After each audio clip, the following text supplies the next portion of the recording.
Welcome to Creating Awareness, conversations that awaken, empower, and heal your soul. I'm Sarah, and this space is for the deep thinkers, the soul seekers, and the cycle breakers. Each episode will explore real stories, powerful insights, and transformative tools to help you return home to yourself. From trauma to self-love, shadow work to soul purpose, here we go beyond the surface together. So welcome, Jess. It's really exciting to have you on. It's so much fun doing this podcast and having all this new technology to do it with. Yes, so we're very lucky. We've got our little lapel mics. I know, right? Imagine our camera following us around. Yeah, right? So 2020 us are just dying right now. I know, like, what? Are you kidding? So, I'm really excited because we'll talk a little bit about Zen Daily for those who don't know, but I'm really excited because this conversation is going to go in a bit of a different direction than what people might expect, which I think is going to be really cool. So I won't give it away completely, but yeah, do you want to maybe introduce yourself and just say a little bit about you? Yeah, so I'm Jess. Hi.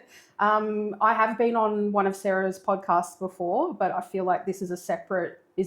Yeah, it's like a relaunch, so we're doing So you may not be different. familiar with me. Yeah. But Sarah and I run a business together, so it's called Zen Daily. We started that in 2020. God, that's so crazy to think, hey? Yeah, it was like March 2020 when, I don't need to say what was happening then. We've all got trauma from that.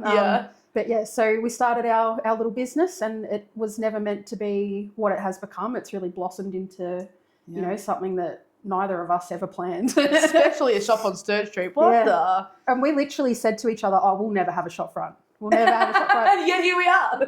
A year and a half later, what are we doing? We're running a shop. So yeah, very, very blessed and very grateful. And we get to work pretty closely together, which is cool. Yeah. And watching our little business grow has been really, really awesome. It's like having a little baby. Yeah, we've always said that. It's like when you start a business together, it's like having a little toddler running around. What age do you reckon it's at now? I reckon it's hitting the teenage stubborn age, to be honest. Yeah, we're going through some growing pains. Yeah, it feels very teenage. It's actually relevant to our topic today. Yes. Which is cool. So, yeah, things are changing. Just with circumstance and our personal lives and that kind of thing. So Sarah and I are definitely going through a process together that is very relevant to today's podcast. Yes, 100%. So the topic we thought we'd talk about is grief. And I think it's really important because, like we were talking about before we hit record, is that it is a heavy topic. It makes people uncomfortable. Yeah, and I think this podcast is really a space for people to feel okay in that, not have the taboo topics, make it something we can talk about openly and really help heal through that, because it's so important. It's really important. Yeah, because inevitably everyone's going to hit a stage of grief, whether it is like a physical loss or even like grief of losing a job or transitioning yourself, or there's so many layers to it. Definitely. When you put the idea to me, maybe just under a week ago, I started thinking back on my own life and all of the different times that I've experienced grief. And I think a lot of people, when they hear that someone's grieving or, they think about grief, the word grief, they immediately go to the extreme examples, which is the deaths and that kind of thing. And of course, that is a form of grief, but it can also be the end of a relationship. Yeah. It can be leaving a job. Yeah. There was a lot of grief involved in me leaving my last job in Resi, where Sarah and I met. Yeah. It can be a separation, a divorce. Even the self-development world, like where I step into, where it's like grieving an old past version of yourself. Absolutely. And I was thinking about that in terms of, I'm not a parent myself, but a lot of my friends are. And something that I've noticed that people don't want to talk about because it's a taboo topic is that feeling of when you become a parent and you have to let go of your old life. Yeah. That's grief. Yeah. That's a grieving process. 100%. And even when your children grow, you grieve the baby, you grieve it's just, there's so many stages, there's different stages, and I think it's cool that we can really dive into this and see where it goes. So let's talk about what grief is. Yes. So we've kind of touched on a couple of different examples of grief, but grief is any kind of loss and the process that we go through to start trying to process some of those emotions. And it's like a new reality, isn't it? Like you go through the loss and it's like a whole new reality you're about to step into. It's like you're going through this vortex of this weird void when you're in the grief phase. Yeah. And when people go through, and it does cause trauma, when people go through that trauma of that heavy grief, a lot of people think of their life in terms of before the thing happened and after the thing happened. Yeah. and you go through this process of, well, I'm not the same person that I was before this happened. Yeah. So yeah, it can be all encompassing and difficult to go through. And I think the more we talk about this kind of stuff and share our experiences, the more comfortable people will feel with their own experience. And also like the strategies that you can do to sort of move through those stages, because they're so full on and you're not alone, but sometimes you do kind of isolate yourself because you feel alone, or sometimes you want to be alone. Like there's those different things too. So sort of helping people understand a little bit about, what might work for you, what might not, is really important. So and I can only share my experience. I definitely don't want anyone to listen to this and think it's like a roadmap to how to grieve, because every person is very different, but also every experience within the same person is very different. Yes. So I know when I was thinking back over my experience with grief over my life, for me there is like a general pattern of how I experience and process it, but it's never linear. Yeah. It's not like everyone would have heard of, the 6 stages of grief or whatever it is. And people think it's like, okay, the thing happens and then you go to this stage and then you go to this stage and you progress through. And that can happen. But more often than not, what happens is the thing happens, then we get to this stage, then we go back 2 stages, then we skip forward 2 stages, and, you go through the whole spectrum of emotions. And there's no roadmap for how grief is going to look like for you. And because it's different depending on the type of grief too. Like losing someone so close to you versus like losing your job, there could be totally different feelings around that. And some people, when someone passes away, like I've had this awkward thing sometimes where, something really bad has happened and like you're kind of weirdly smiling and it's like that awkward, like, why is my face doing this thing? Yeah. Why am I laughing? I don't feel like I should be laughing. Like your body will respond in such an unpredictable way that you don't know. Like you really don't know until you go through it. So it's pretty crazy what your body will do. Yeah. And you just touched on something else I want to bring up too.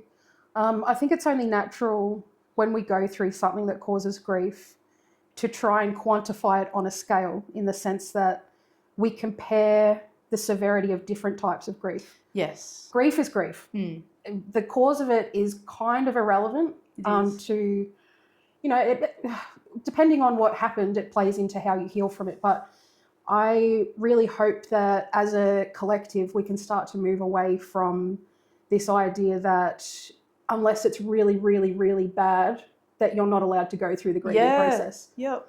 It's like people who lose pets and it's like, it's just a cat, get over it. And it's like, that was my life, Yeah. Or in our case where we've made the decision to close our shopfront, even though that's a decision that we made together that is in our best interest. Yeah. There's still the grieving process. When the shop closes, we'll go through that grieving process.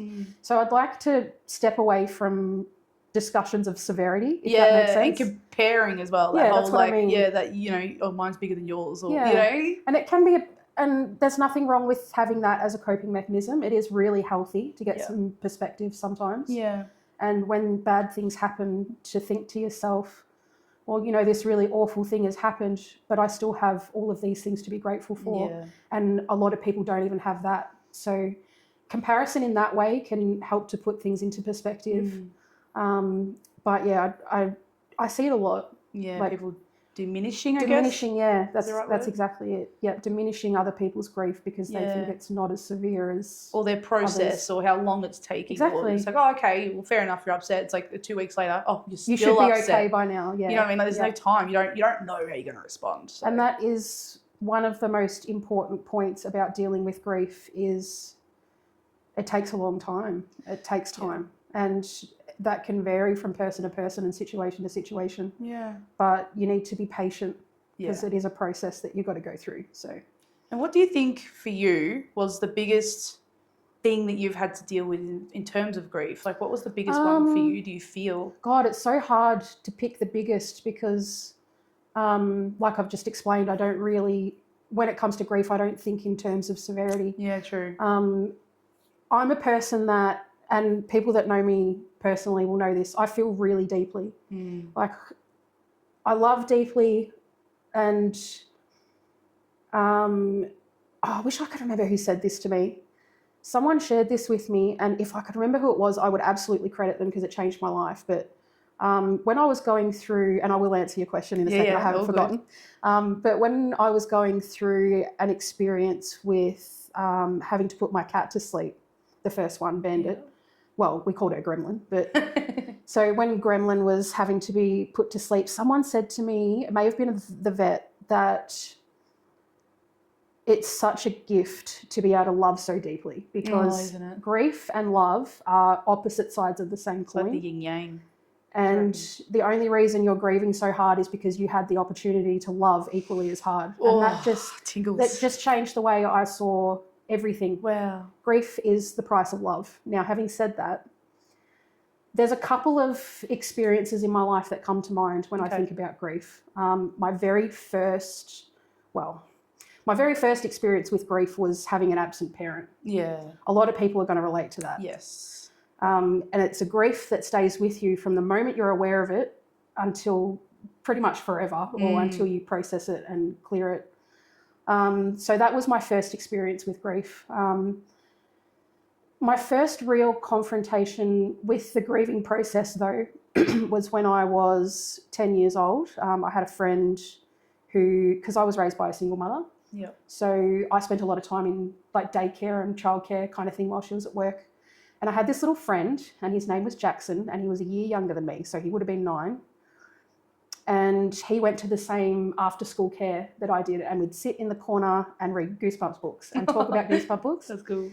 And unfortunately, he was killed in an accident when he was 9 years old. He was, and trigger warning, I know we don't really subscribe to that, but I am going to be talking about some upsetting stuff. So if you're not in the headspace for that, maybe come back to this later.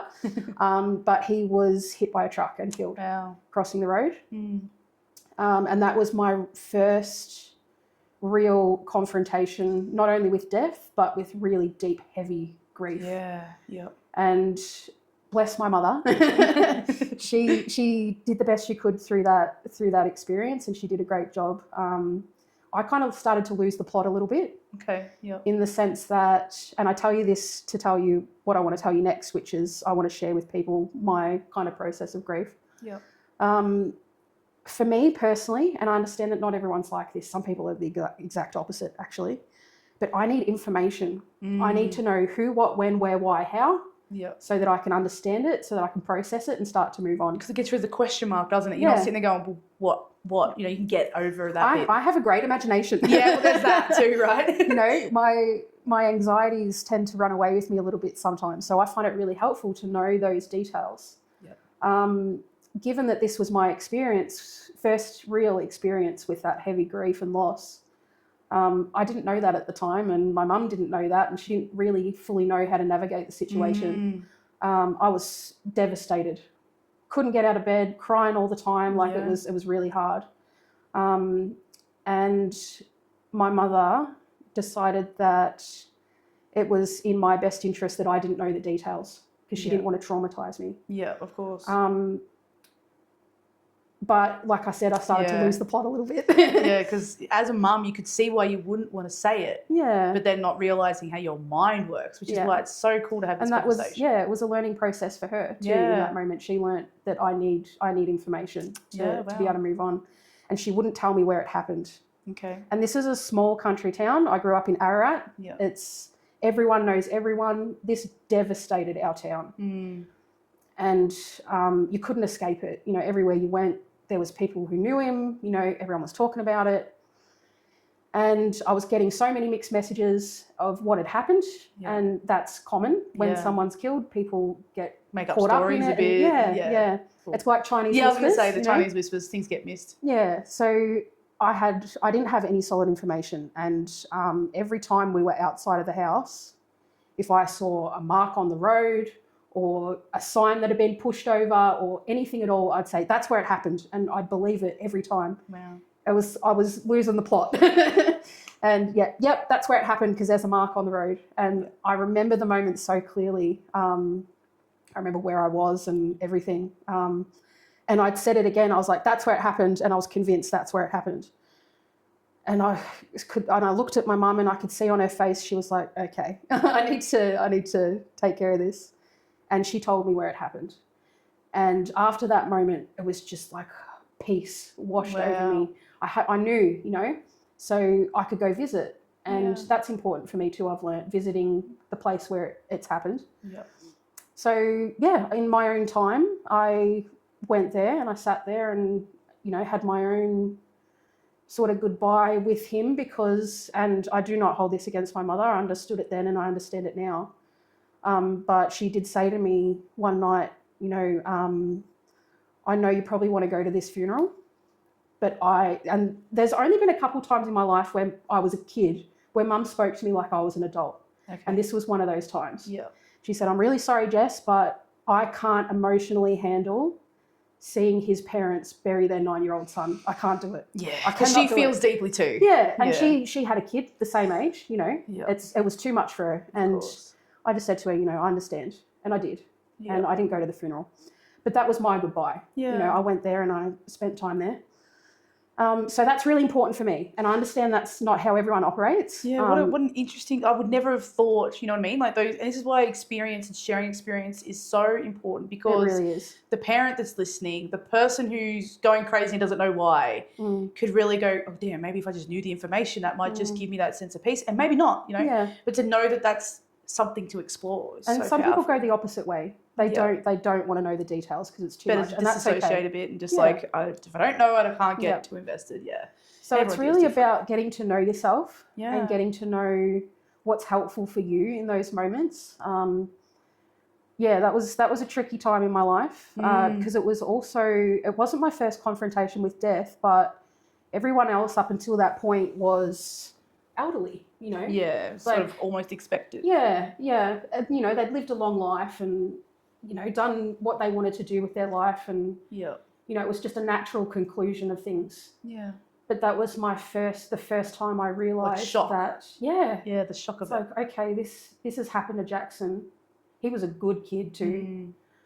That can happen to me. That can happen to my sister. That can happen to my mum. That was my first real reality check. Yeah, realisation that this is completely out of my control. Yeah. So there were so many things going on at once. Yeah. That I learnt a lot from that experience. And I still think about him, and I visited his gravesite many, many, many times. Yeah, of course. Since then and now. Yeah. I haven't been there in a couple of years, but yeah. So that's probably my first really big one. Yeah, I know. I had a very, not the same at all, but I had a situation at school where I had a kid who we used to all hang out in the group, and he was one of our mates. And his family lifestyle was really full on. Yeah. Like he had I didn't know then, but I know now. And he actually threw himself in front of a train, and so when you have something so full on, so young, and I wasn't like necessarily close friends or anything like that, but just to know that he was in our group and he was one of our friends, and to know that he just was not there anymore, like it shapes you, because it's like, it does. You go, well, shit, this could happen to literally anyone, and so you do go through that. Oh fuck, this is very serious, this thing called life. So having it at a young age shapes you for sure. So, absolutely. Yeah, incredible stuff. Yeah, to learn the trauma of it. It's a lot to go through. It is a lot. It's such a young age, but I think you learn so much about yourself in those scenarios, and like you were talking before about being able to put yourself in your mum's shoes as well, and sort of go, look, obviously, what would you do? Like, what else would you do? Like, you do the best you can in those scenarios. So to sort of be able to put yourself in different positions and perspectives can really help you to just gain so much more information about this thing called life. I also wasn't the only one going through it. Yeah. Mum was grieving too. Yeah, of course. Even though she didn't know him personally. We weren't that close that he was like coming to my house or I was going to his house. Yeah. But we had common interests and we liked each other, and he was really into the Guinness Book of Records. Remember when that was a huge thing when we were at school? Obsessed with it. We used to talk about it for ages. Did you pick something that you were going to try and break? Oh, absolutely. We did. We drove the teachers in that school nuts because we ended up stealing all of their paper clips, trying to make the world's longest paperclip chain. And got a bit of a reality check from the principal when he was like, do you realise how many paper clips you're going to need and how much that would cost? And he broke it down for me, cost per paper clip and how much it would cost me. And then we were like, no. I'm not that invested. So he was a sweet, smart, just a really nice kid. That was hard to go through. Do you think that experience affected, because you said before about how when you love someone so deeply, the cost is this sort of thing. It's the grief, yeah. Yeah. Do you reckon it affected like your willingness to want to get close to people and things like that? No, not at all. Beautiful. No. And I know that is some people's experience. They go through this really painful realization that people can be taken from us at any point. Yeah. We can be taken from our families at any point. And that's really difficult for them. And as a result, they find it hard to open up to other people. I'm very selective anyway with who gets my energy and, you know, the connections that I make. But to me, the connection is such a foundational part of the human experience that I feel like I'd be wasting my time on this earth if I didn't allow myself to love and be loved by other people. And to really feel into all of that, you know. Because some people don't, like, I must admit, I'm pretty blessed. I've only had that young kid and my auntie pass as my only experiences, and they were traumatic in their own way. My auntie being the closest person, the last person I would want to happen to, and then the young kid being so young. So you know, it's so different for everyone because you've had a lot more happen. You know, like you know.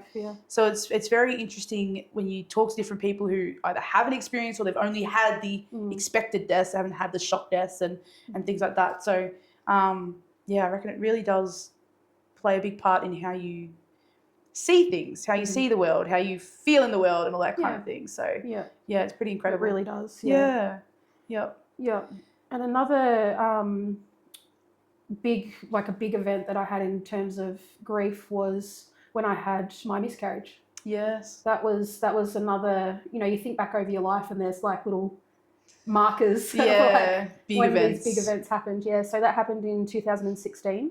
And I really want to talk about that because the way that we all handled that as a community was just so transformative. Yeah. And I just want to give people like an alternative way of dealing with grief. Yeah. I think we all have like this little blueprint that we think that we have to follow. And but there are other ways. There is. So I'll share a little bit about that experience. Yeah, if you're comfortable. Yeah, absolutely. It's definitely not something that I'm, you know, I talk about it fairly often actually, because it was a big thing that in my life that happened. But for a bit of context, in 2016, I had an unplanned pregnancy, and I want you to picture this. So this is the situation that I was in, and again, I learned so much from this experience. I was not in a solid relationship with the father of the baby. Yeah. It wasn't the kind of relationship that I would have picked to bring a child up in. Yeah. Having said that, if you're doing it, then it can happen. So just for all you listening, be careful. Yes. But yeah, so I unexpectedly found myself pregnant, and I was living in a share house with 5 other people. I had so far done 5 years of work on my university degree. Wow. My baby was due in November 2016, which was when my final exams, the very last ones, the final exams were.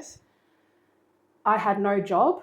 I had no savings. I had no stability whatsoever. And I was not comfortable fully with bringing a baby into, this is the logical brain ticking over, right? I wasn't 100% comfortable bringing a baby into that scenario. Yeah. So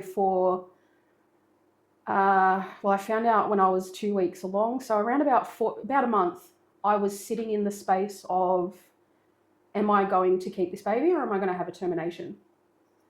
And logical brain decided that I was going to have the termination. Yeah.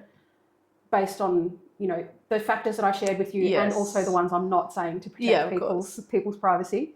That I haven't got permission to talk about this. So, but there was a lot, it was complicated. There was a lot of factors. So logical brain was like, okay, this is the right thing to do for this scenario. This is what I'm going to do.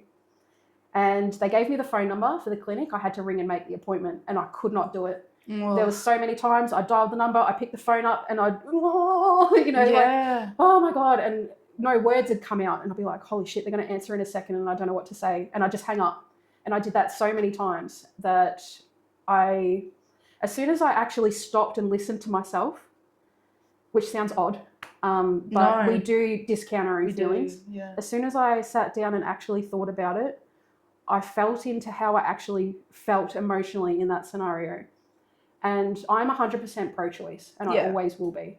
But for me personally, I couldn't do it. Mm. I underestimated the strength of the bond that I developed with that baby. Yeah, even the though I had chemicals and your brain's flooded with protect this baby at all cost chemicals. Yeah, which is why Yeah. this is why we're Yeah. developed this way. And that's how I felt. And I understand that not every woman feels that way, and that's okay. Yeah. But that was my experience. And I just had this moment of realization of, I don't care what I have to do. I don't care if he's involved. I don't care if I have to work my tail off. I'm gonna make it happen. My mum did it. I can do it. Yeah. So I made the decision to keep it, and that was concrete. I had made that decision. And that same night, I started to miscarry. Oh. I was in bed. I was asleep. And then I woke up. It was like I'd wet the bed. I thought I'd wet the bed in my sleep. Wow. And I woke up and I turned the light on, and there was just blood everywhere. Wow. It was so traumatic and so upsetting. I was like, that is so unfair. Yeah. Like, I just made this decision, Yeah. and it's been ripped away from me. I got to sit with the idea of being a mother for a couple of hours, and I was Wow. asleep for most of it. Fuck. So That's so full on, and I know a lot of women have this. The miscarriage is such a common thing, and Yeah. once again, another taboo subject, right? And that experience of your logic brain and your emotional brain and the chemicals, being at war with each other. Yeah. and you going, well, logically, I probably shouldn't, but I can't. You know, like the strength of that, and you making that decision, and then waking up to it, like, whoa, you know, like that's so fucked. there was a hectic grieving process for me with that. That's, as you would know, being a personal friend of mine, many, many years. I could not let it go. Yeah. It would, every 6 months or so, it would pop its head up, and you know, I'd just break down, and I couldn't get past it. And we had this really beautiful experience, which was encouraged by a dear friend of ours, Anne-Marie. Yeah. So Anne-Marie and Chris hosted this beautiful, like a little ceremony. Anne-Marie made it clear to me that she was happy to host it at her property, but that it was up to me how it was going to look. Yeah. And she just really encouraged me to sit with how I felt and ask myself what I need to get past this. And for me, it was because I'd held it in, and there was so much guilt around, like, even allowing it to happen in the first place. Yep. And, you know, just the really complex emotions that can come with grief. I sat with it, and I decided that I just needed to essentially get it out of my body and express out loud what happened. Because at that point, nobody knew the full story. Yep. Most people in my life knew bits and pieces, but nobody knew the full story start to finish. Only I knew that, and it was too much for me to carry. Yeah. So it was so simple, but it was so life-changing. Right. Literally all we did, right, was I invited a group of people that were important to me, my partner, my girlfriends, and they all sat in a circle around me. And I didn't even have to say this, but there was just an instinctual knowing that they weren't there to say anything. They were just there to hold space. And I sat on the ground in the middle of this circle of my loved ones, and I read out a couple of nights before this, I'd written everything I want to say on my phone. And all I did was sit on the ground and read it out. And you had a little teddy bear too, didn't you? Yeah, that was Anne-Marie's idea. She wanted me to have something physical and tangible that I could go to after the fact if I needed it. So I bought a little teddy, and even that was a process. Yes. I went to Kmart or Big W or somewhere, and I took my time, and I thought, if I was going to buy my baby a present, what would I get them? Yeah. And I saw this little teddy. I was like, yep, I'd get him that. So I bought that teddy, and we made a little you and I made a little t-shirt for it. That was fun. Then, because I had picked a name, as soon as I decided I was keeping them, I'd picked a name, which I'm going to keep to myself. And we put that using your cricket on a little t-shirt, and we put it on the bear, and we put, I think it was their due date. Yes. Yeah, we did have a date on it, yes. Yeah, and we just put some little tumbles in its pocket, and yeah, it was beautiful. So I still have that, obviously. Yeah. But yeah, I just sat in this circle, and I basically purged it all, and I told the whole story from start to finish. minus a couple of details that weren't super important. And I just got it out of my body. Yeah. And ever since then, like if we had this conversation before that, I wouldn't be able to talk about this without crying. Yeah. But Yep. now I feel like a sense of peace and acceptance. And that's the kind of like that I don't want to say the end of the process, because grief it still doesn't carries necessarily on, but it doesn't have have that visceral level 10 response in your that body. heavy emotional response. And this is the thing, like, don't underestimate the power of intention. Absolutely. You know, like, you could have just sat on your floor and read it out, and it wouldn't have had the same, but the intention was, it's a ceremony. It's people I love. People are going to hold space. Like, it's the elements, it's the planning, it's the all of that. Because the thing is, as soon as you make the decision to do a ceremony, I know from my ceremony experience, as soon as you've made that decision to make a ceremony, you've already started transmuting the process. Yeah. So it's powerful, right? Something so simple but so intentional. It changed everything for me. I was able to accept it and move on. Obviously, I still get sad about it. Yeah, that's only natural. Yeah. But that's a good segue into how grief can progress. Like, how does it look for different people? I'll walk you through my process, keeping in mind, like we said earlier, this isn't you should do this. This is just us, information that you could try. Yeah, us sharing our experiences. But I know for me that, like I said, I feel things really deeply, and I need that time frame. And it's open-ended. I don't put a time on it. Like, okay, we're done now. 2 weeks. You got 2 weeks. Yeah, you got 3 days left, sister. Like, no, it's not like that. Get your shit together, man. Yeah. No. I give myself as long as I need. Yeah.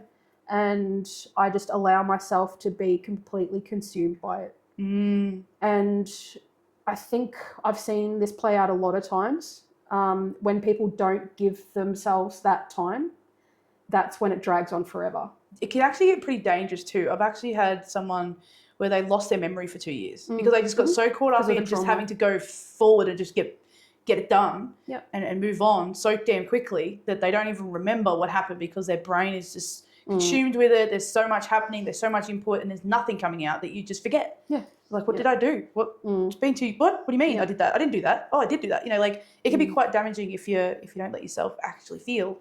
Yeah, the disassociation is a very common reaction to trauma. Yeah.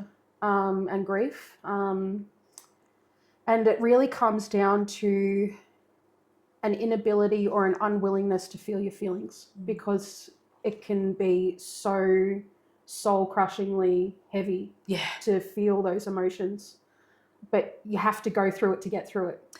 And I think it does come a little bit down to conditioning as well. Like, you think about the kid who's like, oh, stop crying, you're fine. Yeah. We get a bit dismissed. So I think it is also a layer of conditioning where, you're just sort of trained to not feel things. And so the biggest takeaway is please let yourself feel. A lot of people are really scared of their own emotions. Yeah. Especially the strong ones. Yeah. But if you're interested in getting to know yourself and getting through this process, you have to give yourself that time at the start to feel it, as hard as that is. What do you think it is for people who are faced with that? What do you think their biggest fear is? What do you think stops them? The pain of it. The pain, yeah. Because with clients that I've spoken to, because I work with emotions very strongly, they're just so scared that they're not going to be able to get back out. Like, they're going to go into this hole and they're going to stay there forever. Like, that's the fear. Like, I don't want to be stuck. Yeah. And I just, you don't get stuck. You get, eventually you get over it. Like, you're there for as long as you need to be there. But you don't stay there. Like, you can't. You move through it. It consumes you to move through you. It doesn't stay there. If you allow yourself to process it. Yeah. What a lot of people will do is they'll distract themselves with drugs, alcohol. Social media, they'll become food. Promiscuous. Food. Any sort of reason to not feel their feelings. Yeah. For me personally, I find that helpful to an extent, excuse me, in the sense that when I'm actively grieving, I find it really helpful to be busy during the day. Yeah. So, and I think that's perfectly healthy. Yeah. Throwing yourself into your work, or if you've got kids, or, it could be anything at all, to keep yourself busy during the day. So that, and I know this sounds like a contradiction, but it's actually not. so that you then have the strength to really feel it later on. Yeah, okay. Because I know for me personally, I do my active grieving in private. Yeah. I like to be alone when I'm going through that. And it's not sustainable to do that all day, every day. No. So it can be almost like a nice little break during the day if you're able to keep yourself busy. Yeah. Some people can't manage that, and that's okay, especially initially. You kind of just sit in that really heavy space for a while. A couple of days at least, yeah. But I find that I know within myself when I'm feeling okay to start stepping back into, because life doesn't stop. No, and that's the weirdest hardest thing, part. isn't it? Like Yeah.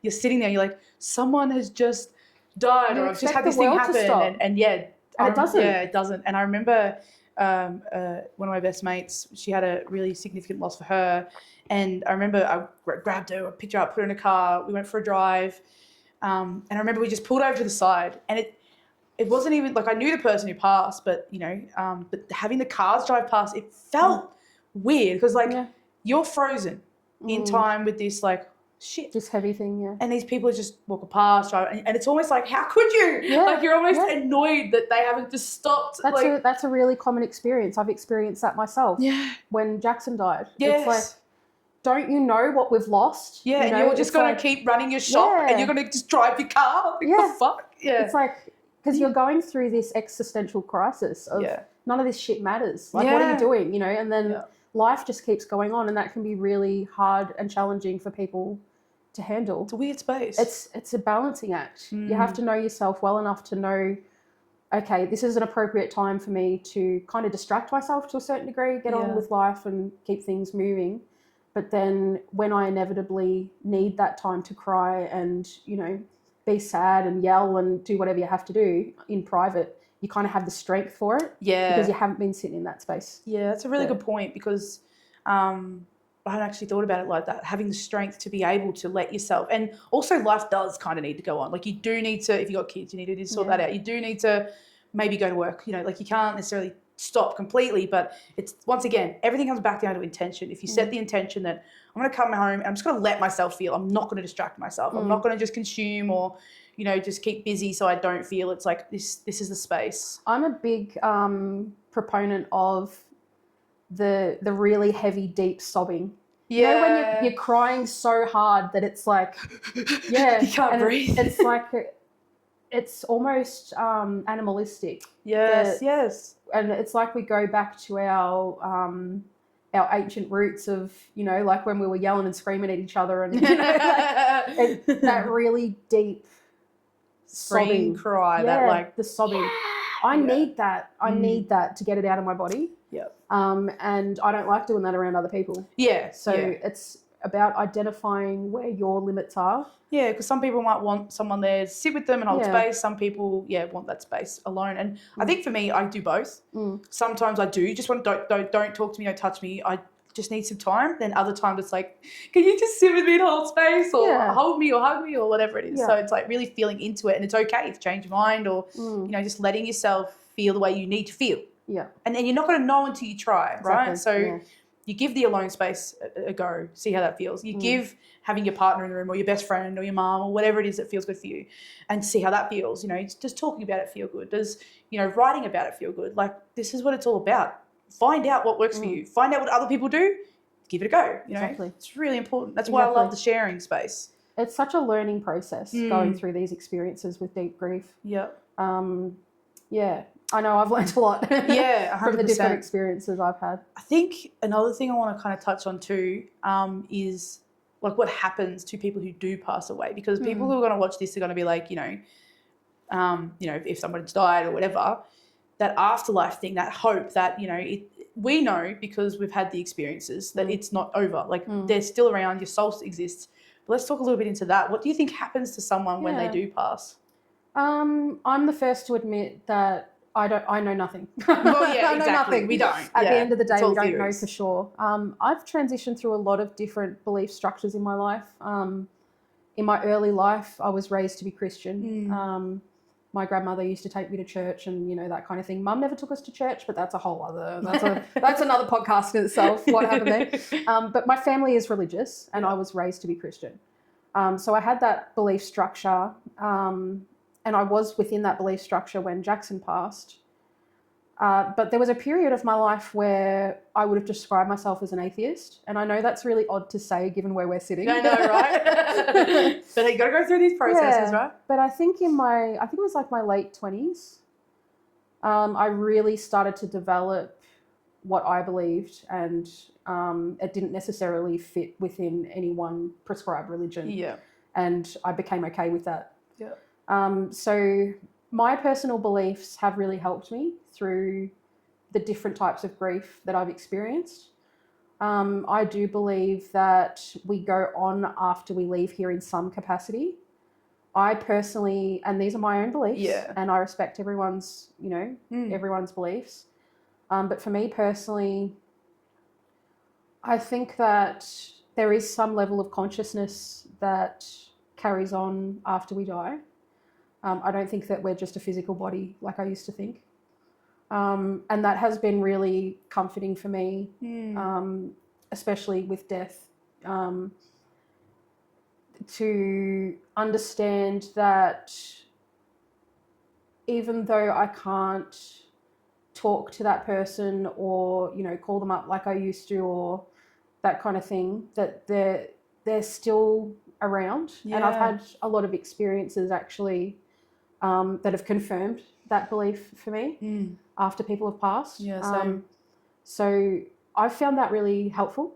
Yeah, it's very comforting, isn't it? Because to know that they're there with you in whatever capacity it is, whether it's, a soul or, spirit or whatever it is, just knowing that it's not like they've passed and that they're gone forever. Yeah, there's always going to be an essence of them around. Yeah, exactly. And there's like, I don't know, for me personally, it's like, I can't unsee what I've seen. Or, you know what I mean? Yeah. Like, I know my auntie came through, or, I know that person was there because how else could that have happened? How else could that person have known? Or however it comes to people, because some people see it, some people don't, whatever. But yeah, it's pretty cool to know that they're there and that it's all part of it a bit too. Like like when you look at all the cycles of everything, cycles of life, like everything has a start, middle, end. Like it's just the cycle of life. And I think I get passionate about sort of talking about this sort of thing. And I know it's deep and I know it's heavy, but I think it's inevitable, right? So why does it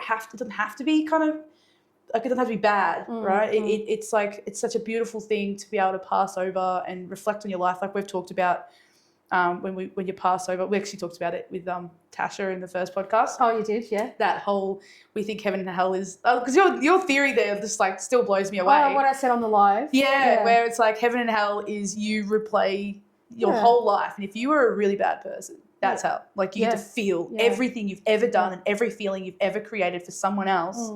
That's hell. That feels pretty shit. We do have quite a bit of, some people won't like me using the term evidence here, but just because I have no other word for it, we do have a lot of evidence of that kind of thing from people having near-death experiences. Yes. And that's where the idea comes from of your life flashes before your eyes when you die.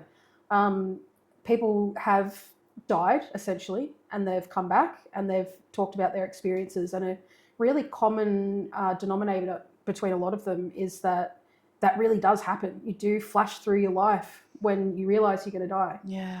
And it just got me on the train of thought of, because I personally don't believe in heaven and hell, but I was thinking about that and I just put myself in the position of someone who we would categorise as a bad person. You know, the world isn't split into good and bad people. No. A bad person. And what that experience would be like. To have to go through in your mind all of the shitty things you ever did to other people and all the pain you caused.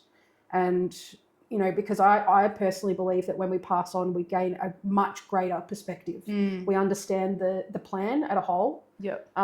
And so when we pass, we understand more the effects of our actions on other people, be it good or bad. So I think a person who did that forever and just wantonly did whatever they wanted and, you know, Didn't hurt a bunch of consider, people. yeah, just out to hurt. Yeah, that they're forced to face that in the moment that they die. And they that would be feel- hell. Yeah, I feel like it would, because obviously it's not like that for them now because of maybe their brain, or maybe they've disassociated, or whatever the case may be as to why they don't feel that in the moment. Maybe they feel elements of it and distract themselves from it, don't let them feel properly. Maybe that's the whole disassociation thing. But then all of a sudden disassociation vanishes, and now you're left to nowhere to run feel from it. everywhere. Yeah. Yeah. I think that just, And it that's just why makes it's sense. good for us to process these things Yes. while we're here on this plane. And, you know, we actually get a say in how much we want to learn about ourselves and how far we want to go with it. Get comfortable with the uncomfortable. Yes. Is one of my biggest mottos. That's such a huge part of healing from grief. Mm. And something I want to touch on too is that those really deep grieving moments, it never really goes away. And a lot of people feel really disenfranchised when people say that. It's like, oh my God, this is never going to end. Yeah. What are you talking, like, really? Surely. And it's true. And I'm going to hold your hand when I say this. It is true. Having said that, though, grief changes over time. And you do get to a point, and I know in the moment it feels like it's never going to happen, but you do get to a point, if you allow yourself to feel your feelings, if you don't stuff it down and numb it with other things, that there will come a point where it starts to change form and you start to grow around it. It's like living with the grief rather than it, like being consumed in the grief and then living with grief. And it just gets a little bit easier, you know, like it's still there. You still think about them. You still miss them. You still have a moment sometimes when life's feeling a bit overwhelming, and then you pull on all the sad moments for a bit just to sort of, you know, feel the feelings. But it's like it just sort of exists in a different way, because it's like they're getting comfortable with the uncomfortable. It's like, feels like shit, but that's okay because I know I've sat with it. So I know what it's like. And when you start to accept that, you know, you're coming towards like kind of getting on with things and processing that grief. But don't be surprised if it pops up every now and then. It's okay. I know in my experience, that's definitely been my experience. It's not like, oh, I'm done grieving now. And, you know. But someone said something to me when I was growing up, and again, I wish I could remember who said it, but they said to me that when you go through the process of grieving, at the start, you can't think about that scenario without being upset. And it's a real heavy, deep, visceral feeling. Eventually, as you go through the grieving process, it changes into, it kind of softens and you gain a bit of perspective, and then you're able to think about that scenario and smile instead of cry, because you've got the perspective of time and experience. And also, like, it's almost like it's a story, but rather than a full body experience, it's like this is just a chapter that happened, and it's not as intense because you're not having that full visceral response like you talked about, which is really interesting, because a lot of people, you avoid the visceral response because it's so intense, but then you're inevitably just having little bursts of it consistently because you can't stop it. It's like a kettle boiling. It's going to bubble over. It has to come out somehow, and it will, one way or another. And if you don't intentionally give yourself time and space to feel those feelings, they'll come out in other ways. Yeah. It could be irritability, your behavior, depression, anxiety. Or it'll be like something else happens and now you got a double whammy. Yeah, and then I didn't deal with that. Handle it. Now there's two, and then that's just too much for you. So it's really encouraged feeling into your emotions. Really, really encouraged. In any way, like, you know, whether it's crying, whether it's, you know, maybe you don't actually, maybe you're not a crier. Maybe you just need to write it out or talk about it.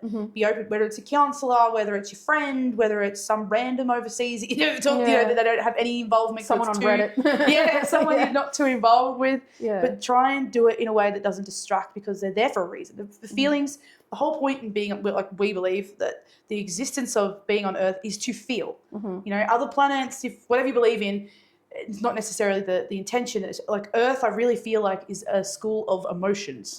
Emotions is the thing you need to learn to control. And if you can't... And not be afraid of either. Yeah, and not be scared, because, like, you know, it's just emotions, right? You know, it's just tears, it's just anger, it's just... And in the moment, I know, it's intense, it's full on, but get comfortable with it, because it's like death, you know, it's coming anyway. So you might as well get really familiar with it, know how you process it, because... at the start when you do it, it is going to feel like it's going to fucking take forever. But once you've done it a couple of times in different versions, obviously, hopefully not having lots and lots of people die, but like, you know, your versions of grief are coming and coming and coming, and you're letting yourself trial and do things differently. You get to a point where it's like, okay, I know what I need to do. You can just go and do it. It's so much quicker. The bounce back. It's the bounce back that's better. It's not that you're not going to feel ever again. It's not that you're never going to have to worry about ever grieving because I've nailed it. You're going to grieve it. It's Grieving just not going 101. to, yeah, right? It's just not going to last as long, or it's not going to be as intense, or you're going to know what you need to do so you don't feel that question mark bit where you're like, what do I do? Yeah. You'll know. You'll go, this is what I need. I need the information, like you talked about at the start, you know. I know I need information now. So now you've learned that about yourself. You can just do that right off the bat without having to go guessing. So Yeah, exactly. Highly encourage that for people. Yeah, listen to yourself. That's the best advice that I can give to anyone that's going through a grieving process. Listen to yourself, honour your feelings, give yourself what you need in that moment. And a lot of people are so disconnected from themselves and their own emotions that they don't know how to do that. Yeah. It takes practice. Yeah. And even doing like your ceremony, for example, no matter how weird it might sound in your mind, like, you know, just it felt very weird. Yeah, it felt let it very happen. weird because I'd never done anything like that before. It's like, what do you mean? Like, what do you mean? Let's see the ceremony. What do you mean have a ceremony? I'm going to speak all these horribly painful things out loud. Like, why would I do that? Yeah. But yeah, as soon as I felt into the process, I was like, oh, this is why. Yeah. Because I need to get it out of my body. And yeah, I find that really helpful. Yeah. So trust your intuition, and you can only talk to your intuition if you give yourself time to hear the intuition come through, whether it's journaling, whether it's talking, whether you get the thought come through, whether it's, for me, I know I have conversations like this, and then it's like, I know what I need to do. So find out what it is for you, because that's going to really help you to go through the process and find what you need to do to really heal yourself and heal. Because when you heal yourself, you heal others. So inevitably, if you can take the responsibility to heal yourself, you do. You help the other people around you to, one, give them permission to do the same. You know, if you're taking some time off because you're going through a grieving process, I don't have to feel bad that, oh, well, when I go through that, oh, well, I'm going to need, you know what I mean? So you're giving people permission to do what inevitably needs to happen for that person, and having that respect for that person going through that thing. What would you say to someone, to wrap this up a bit, what would you say to someone who's just so lost, and so maybe they've gone through so much grief and they don't even know where to even like start? You know what I mean? What would you suggest to someone? Like I said earlier on, I feel really strongly that the whole point of this experience is, like you said, to feel emotions, but it's about the connections as well. Yeah. So find someone, anyone, that you can talk to about how you're feeling. Even if it's a journal, even if it's just, if you're this way inclined, just you and God, you know, find some way to either speak out loud or write down how you're feeling, because it is a very isolating experience, grief, especially when people around you haven't experienced it. They can kind of get a bit, like, I don't know what to do here. Yeah. Like, how do I support you kind of vibe. And it can be very isolating, because sometimes other people's reaction to intense grief is, I don't know what to do with this, so I'm going to take a step back. And it can be really isolating. So, yeah, if I could only give one bit of advice besides feeling your feelings, it would be find some kind of outlet, a healthy outlet. Yes, healthy, yes. And I know that a lot of people, when they're in that first really heavy stage, they don't want to talk, and that's okay. That is totally okay.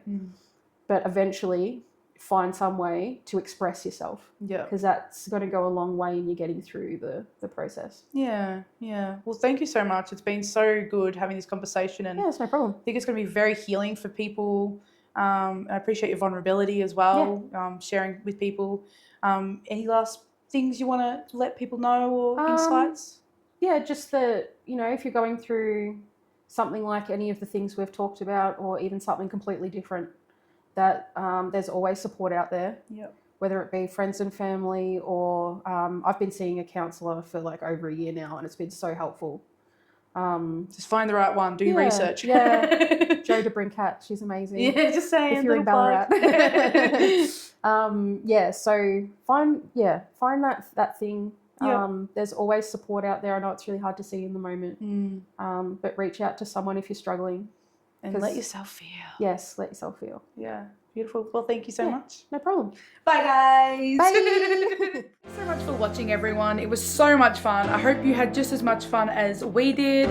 It has been awesome sharing this channel with you guys. So if you like it, please hit subscribe, share with your friends, get as many people listening as you can. This just helps bring awareness to those who really need it. So thank you so much for your support. It's so much appreciated, and I look forward to talking with you all very soon. Bye.